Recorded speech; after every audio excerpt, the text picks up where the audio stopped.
like missing training and stuff. So he got heavily scrutinised and he copped it for 2 weeks very unfairly, and then in the end nothing happened. So it kind of is, it's a bit unfortunate, but he kind of has to realise now that everything he does, same with me, everything we do gets scrutinised 100 times more. So yeah, he has to be a bit careful, and if he wants to drink loud, maybe do it in a confined space at home or where people can't see him, where he can't make those mistakes. When the go to America together. Yeah, exactly. We'll go to Vegas and get away from it. Did you get into strife in Vegas, you and him?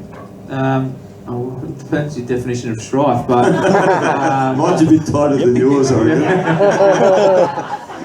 reckon. We've never been arrested out of there, so I think that's a good start. No, not really. There's always 1 or 2 stories that come out of there, but we're allowed back, and there'll be no dramas at immigration control when we go through there. So I think that's a win. Hey, Chappie, did Bomber lose his way in 2010? He did, yeah. Towards the end, it was getting tough on him. I remember a game, and I wrote about it in the book, where we're playing the Bulldogs. We worked on a structure about how we're going to beat the Bulldogs, and we went through it quite a bit. And I got the ball in an area that we were supposed to, and I kicked it, and it didn't work out, but it wasn't through no fault of mine. At 3/4 time, I remember him coming out, and he was just glass eye. He just barreled me like I've never been barreled before over something so small. And I sort of went back at him, and then he came at me again, and I went back at him again, and I don't know, for me it was kind of not Bomber-like. It was kind of very strange for Bomber to be like that, and from then I thought, yeah, that's not him, where's he at, kind of thing. And then as it all turned out, he obviously been talking with Essendon a little bit and all that, so... But he had a few distractions that year, didn't he? I asked the question. To my knowledge, I'm not really sure. Okay, so you just think it was the Essendon stuff that put him off his game? Yeah, I think so. I think his head was somewhere else, and he wasn't enjoying it as much as what he wanted to. So that's all I've got, really. Yeah. Okay, that'll do. What's the other stuff you got? No, someone in the audience told me to ask it. I don't know what they were talking about. Chappie said about going back and forth with Bomber, obviously in an animated discussion. Would you do that with Bucks? Yeah, I have to feel pretty strongly about what I was doing. I've sat up in meetings and said, well, I disagree with that. I don't say it a lot. I don't really say much in meetings. I'm lucky to be awake, but I'd have to disagree pretty strongly to say my view, and then if he come back to go back again, I'll like I said, I'll just cop it, and then probably go, fuck, that wasn't very nice, or something like that, and maybe catch up with him like behind the, out of harm's way, out of the cameras. Because I know if it was me, I can love having a huge blue with Bucks or anyone on the field. It's probably front page news. So try and keep off the front as much as possible, Mike. As strange as that seems, but good strategy, mate. Did you when you had that encounter with him? Is there language from you? I mean, do you say, is it like you're having an argument with the bloke, or are you a bit more controlled than that? No, it was an argument. You swear at him? No, I didn't swear at him. It was just that what I did was exactly what we trained during the week, so I don't really understand what he's asking for. And then he came back with me and said, you did it wrong. It's bloody wrong. You're better than that. And I said, well, as far as I know, I did it right. Okay. So... Okay, understand. Yeah. All right, we're going to open it up to questions, but I want to ask Swanee one more before we go. 2 of your teammates, and I think you were on that trip to New Zealand when a couple of blokes got some bad steaks. Yeah, I had sushi that night, so stayed away. Now, when you heard about their alibi, about the bad steaks, what did you think? Must have been a big steak. That's what I thought. We're talking about Keith and Thomas, who were found to have taken clenbuterol. Is that right? Yeah, something like that. A prohibited substance, anyway. Yeah. Well, obviously, I thought, I'm not sure how this is going to play out. So if you're going to tell a story, you best stick to it, and that wasn't a great one. So I thought this might be that stupid. It might actually work. When you thought, to tell a lot of that Craig's been like, that exactly might not have happened. So I was like, Jeremy House. that's a bold strategy, Cotton. But Cricket? yeah, so Oh, Frisbee. I Oh, no, probably like the rest was of the world, cricket. probably figured that wasn't the case. And So does the system look after them, or have they been cast aside? Do you know what they're doing? well, I thought Josh was driving Uber for a bit there, funnily enough, I think. But I think Uber. I've very rarely spoken to them, but I just said, mate, it could be the best thing for you is get away, go to Europe, get a holiday, forget about it, and then come back. And I think they're going to be on the rookie list when they come back. Collingwood? Yeah, they've agreed to it. So they're both back in Queensland. I think they want to get out of the Melbourne bubble, which is probably fair enough. So I think they're back home, just plugging away. I'm not sure. I don't even know what their jobs are, but I think they're going to go away mid-year. I think they're going to go to Europe and get away for a couple of months, and then come back and probably start training and get ready for 2017. It's pretty good by Collingwood, really, to even keep them on the list at all. It's as we know, it's a very cutthroat business, and to even have the support for them for the 2 years and the way that they stuck up for them in the media, and then give them something to come back to in 2 years' time. I reckon that's great by Collingwood. Yeah, no doubt. I doubt they'll ever eat steak again. So I think they'll be pretty good. You'll see the best of them in the future. For Collingwood will give them their back.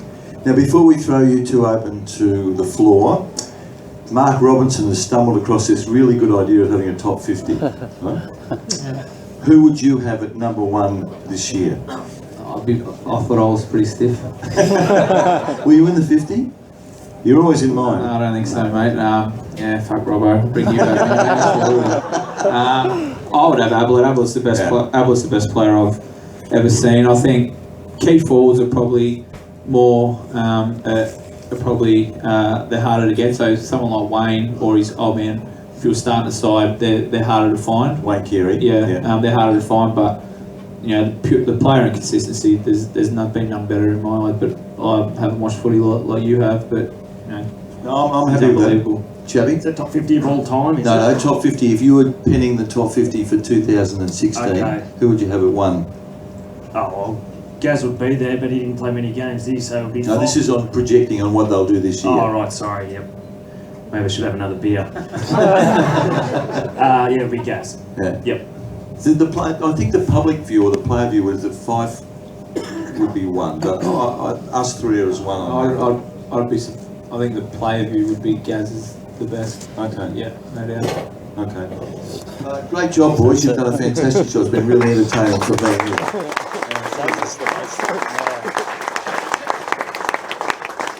Do we have any questions from the floor for either of the boys? Do it. Vin, do you want to take a microphone around and see if... Feel free to ask something to Mike too. He said fuck all tonight.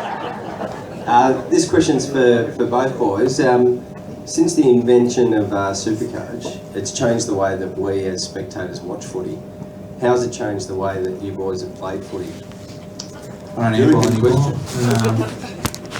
Kick it in the market a lot more. Try and tackle for the first time in your life. No, it doesn't. Well, it clearly can't affect the way we play. You certainly. That's the only thing you get criticised about these days, to be honest. Like, obviously on all your social media platforms, you could play shit, but if you score well, you're all forgiven. But the only things that you get negative feedback about on all the platforms I've got is, shit score, or I'm your captain, you better score me well. So that's, and now I think you can bet on it and stuff like that. So it's becoming high price, and look how big it is in the NFL. It's only going to get bigger here. So. We play it. A lot of the boys play it and have comps. We had a draft the other night.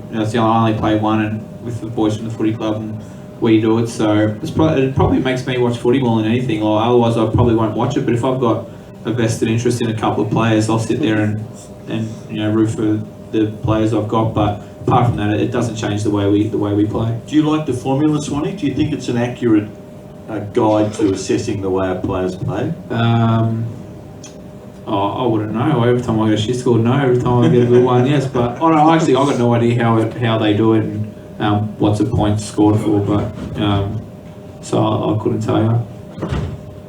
I think he summed it up really well.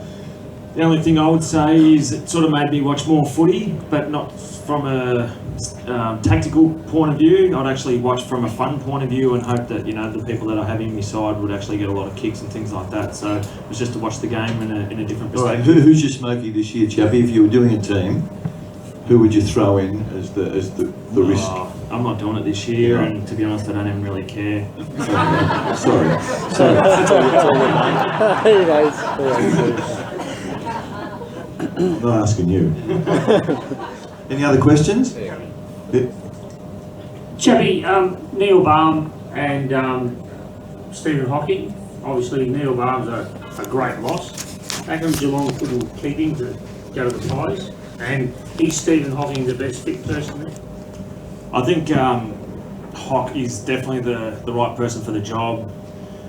I think a big player in us actually coming from a good club to a great club was Steve Hocking, to be honest. You know, he was the guy who was the voice between the coaches and the players, and the players actually got hurt a lot more. And being someone who's played footy himself, we're actually asking things that he would love to have had himself back in his day, and maybe the coaches didn't see that. So he pushed really hard for us to be as happy as possible, and I think that reflected on the way that we played for, you know, the jumper and for each other. So he was definitely the man for the job. I don't think he gets, you know, enough praise for what he does. Barmy, I'm not too sure with Barmy. It might have been more a personal choice with where he lives and the travel that he had to do down to Geelong. From what I know, that would have been it. I don't know if you know any more, Swanee. Yeah, I think it was more.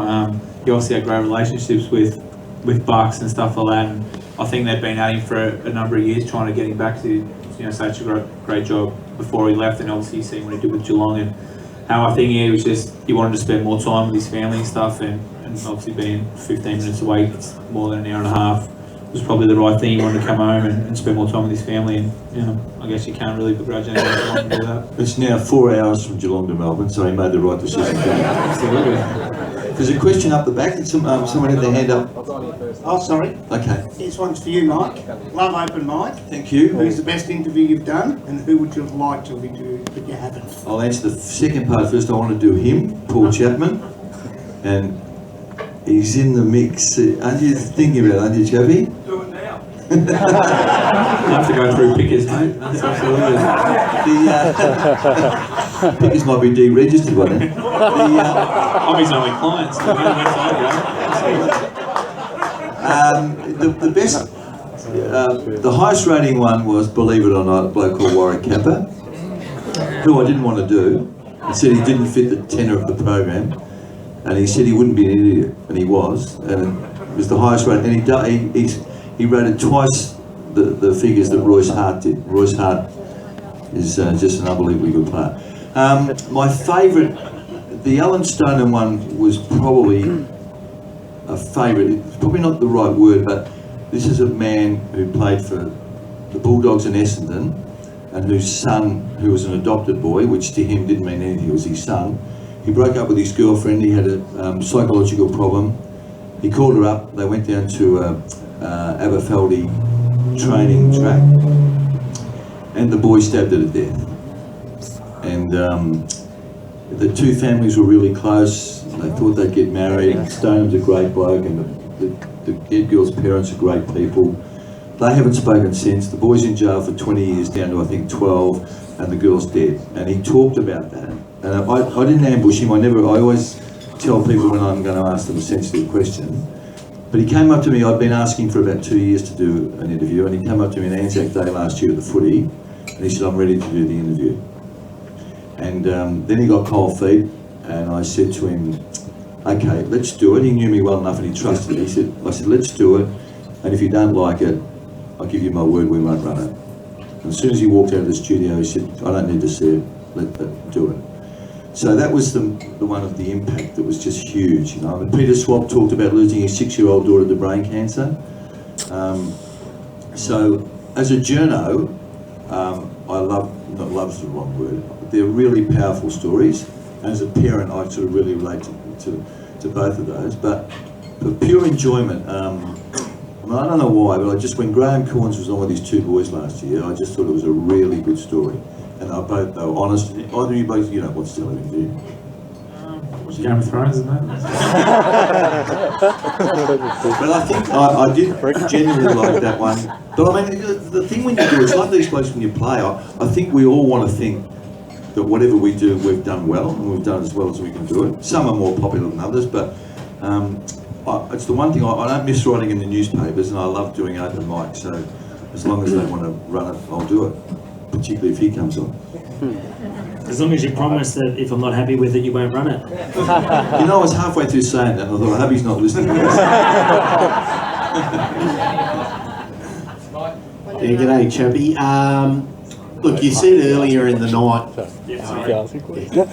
same haircut. You said earlier in the night that you noticed a big difference between the professionalism of Geelong and Essendon. What was it specifically that you saw that was different when you went there to the club?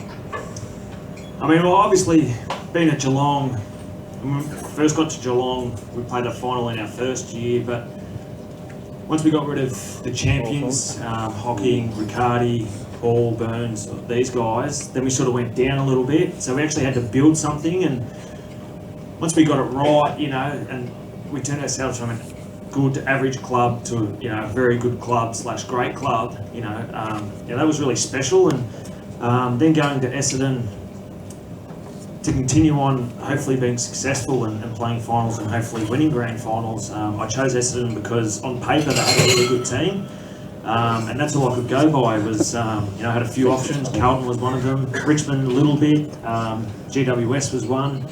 So for me, it was Essendon. They had the list, and I thought this is a chance to, you know, hopefully continue on. And when I got there, it was a lot different. To me, it was like Geelong back in 2005, 2006. You know, where we're still building for something. Like they actually didn't believe in what they were doing, and whether that be by, you know, the scandal that went on, and I noticed from, you know, upstairs the administration and that people were scared to make decisions in case it was the wrong decision, so they'd have a meeting on the smallest little decision so that not one person could be blamed for it, and, you know, their priorities were in different places. And from the players' point of view, you know, their heads were just in a different space. They were more about clearing their names and, you know, their reputations, and I can totally understand that. But for me, being at the end of my career and okay, being selfish, I suppose, to some degree, I just wanted to play footy and be successful, you know, and they weren't in it for that. So, yeah, that's what probably the most frustrating thing for me was at Essendon. And yeah, that's why, you know, I said what I said about the two different teams and sort of where they were at. And, you know, I believe it'll take Essendon a long time to get back to, you know, where they were when they had their champions, playing and winning grand finals and being very competitive, unfortunately. Yeah, Mike.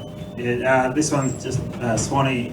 I know Maxi was rated very highly amongst the group at Collingwood, but off media and a lot of opposition supporters had a lot to say about his captaincy.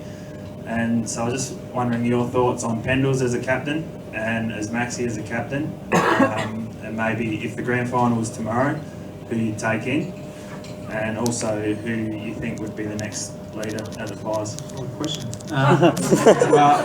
Maxi's the best captain I've played under. He's, it might sound bad, but he's not the best player. Obviously, we've had Bucks and Pendles, and they're going to go down. Bucks probably is the best Collingwood player ever, and Pendles, when it's all said and done, probably won't be far behind him, if not in front of him. So, if you're asking me who I'm going to take in, I'm going to probably take in Pendles just because he's how good he is.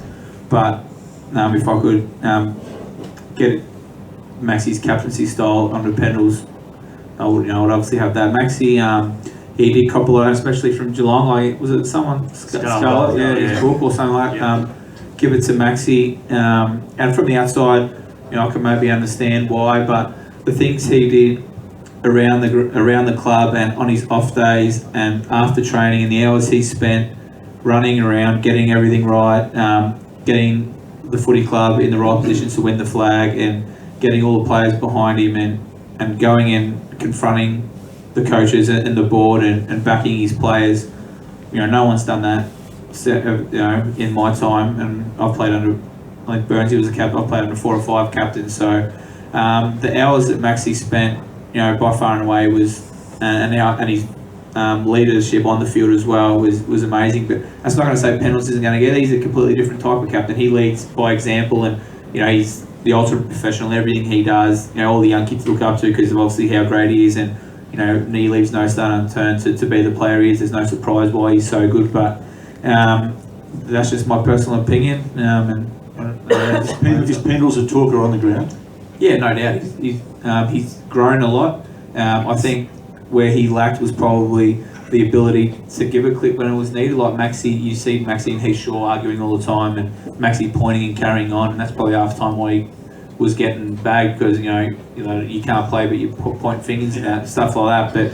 But everything he did was for the betterment of the team, and I think Pendles has grown into it now. Pendles, when I've done something wrong, he'd be up in my face saying, "Mate, you got to go here where I would." We've got a free ride, in previous years because we played so long together, and he sort of just go, mate, next time, whatever. Whereas now it's like, Swanee, you got to go here, and he has no problems telling young kids or telling boys in no certain terms, like very directly and bluntly, that they need to improve or they should have been here. So his captaincy's improved enormously over the last 2 years, and he's only going to get better. Last couple, 2 to go. Yeah, we'll go on here. Chappie, I just want to pick up on the comment you made at the start with regards to luck and how it plays such a big part in winning finals. And just enhanced on that comment with regards 2007, Cats were obviously the best side going to the finals, and just snuck over the line against Collingwood in the preliminary final. They only beat us. We only beat them by a point. And had they got to the grand final, they probably would have won that. And then probably even in 2011, perhaps if Podsy hadn't gone down and we restructured that forward line, they would have won that, and perhaps they would have been... It's a shit question so far.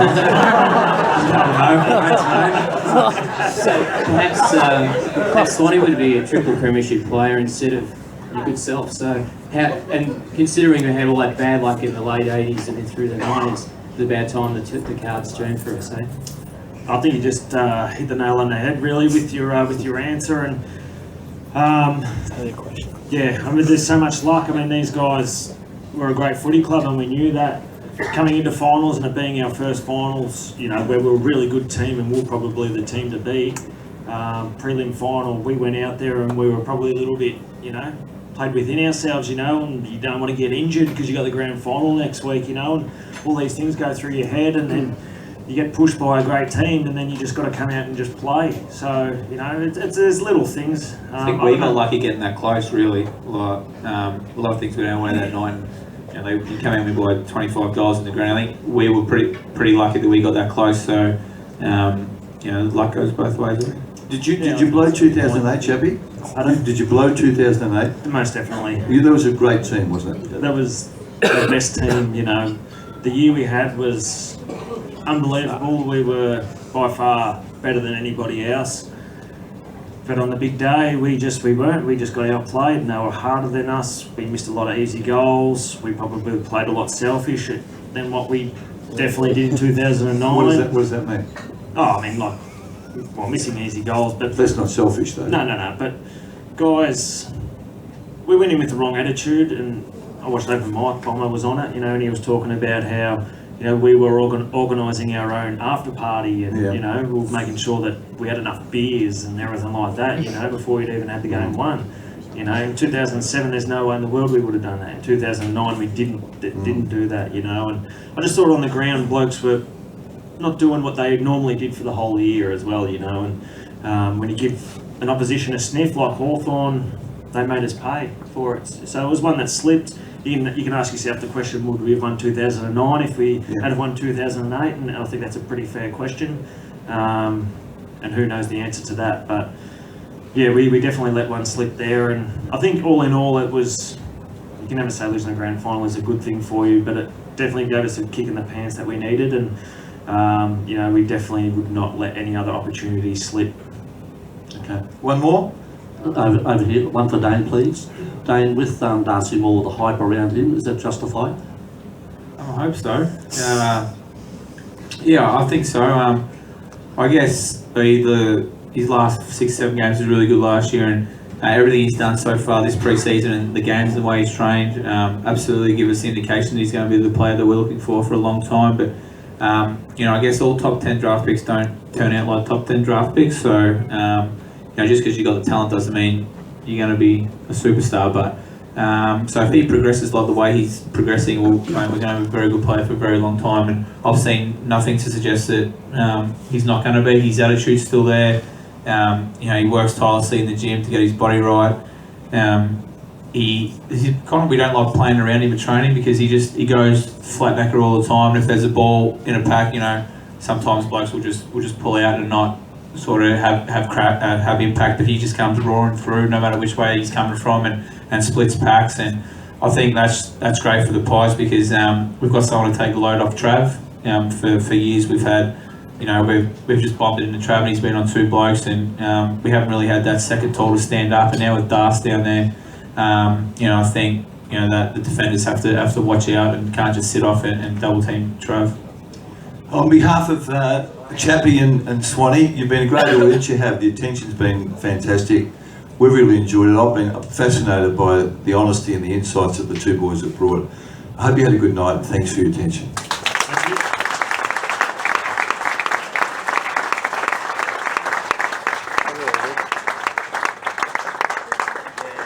Thank you.